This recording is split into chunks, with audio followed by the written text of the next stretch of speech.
Welcome back to my channel. হাজির হয়ে গেলাম নতুন আরেকটি রান্নার ভিডিও নিয়ে। যারা আমার ভিডিওটি দেখছেন অবশ্যই আমার চ্যানেলটিকে সাবস্ক্রাইব করে দিবেন। যারা এর মধ্যে আমার চ্যানেলটিকে সাবস্ক্রাইব করেছেন আপনাদের সকলকে অসংখ্য ধন্যবাদ সাথে থাকার জন্য।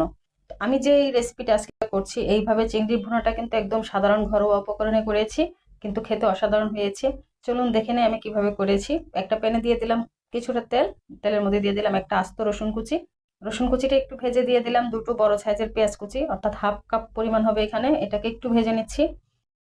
ভেজে আমি এখানে হাফ চা চামচ আদা পেস্ট দিয়ে দিব। আপনারা চাইলে পেঁয়াজ রসুন আদা পুরোটাকে পেস্ট করে দিতে পারেন।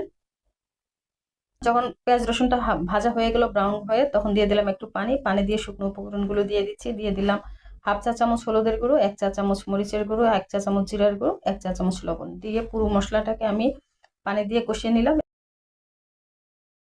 এখন দিয়ে দিচ্ছি একটি টমেটোকে চিকন চিকন করে কেটে দিয়েছি। মশলাগুলোর সাথে টমেটোকে জাস্ট একটু মিলিয়ে নিলাম। এরপর দিয়ে দিলাম চিংড়ি মাছ। চিংড়ি মাছটা আগে থেকে পরিষ্কার করা ছিল। এখানে 300 গ্রাম চিংড়ি মাছ আছে। পুরো মশলাটার সাথে চিংড়ি মাছটাকে একটু উল্টে পাল্টে মিলিয়ে নিচ্ছি।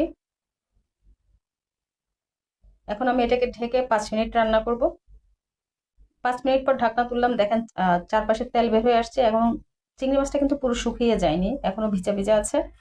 এখনো যে এক্সট্রা পানিটা আছে এটাকে আমি কষিয়ে শুকিয়ে নিব। এখন আর ঢাকনা দিব না, শুকিয়ে নিচ্ছি।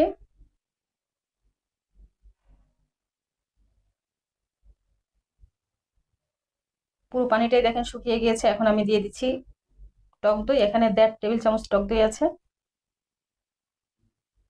টক দই দিয়ে এখন আবারও টক দই সহ চিংড়ি মাছটাকে আবারও শুকিয়ে নিব, ভালো মতো কষিয়ে নিব যেন টক দইটা চিংড়ি মাছের মধ্যে খুব ভালো মতো মিশে যায় এবং আলাদা একটা ফ্লেভার আসবে। এখানে দুটো কাঁচামরিচকে একদম ফালি ফালি করে কেটে দিয়েছি।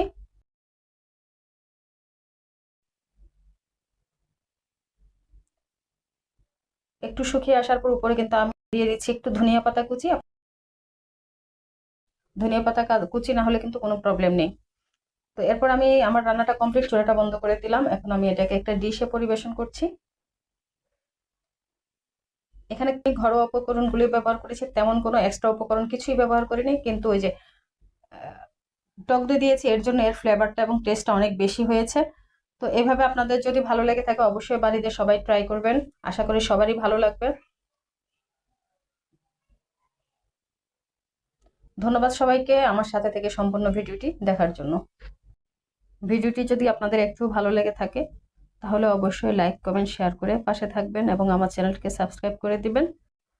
যারা অলরেডি সাবস্ক্রাইব করেছেন আপনাদের সকলকে অসংখ্য ধন্যবাদ।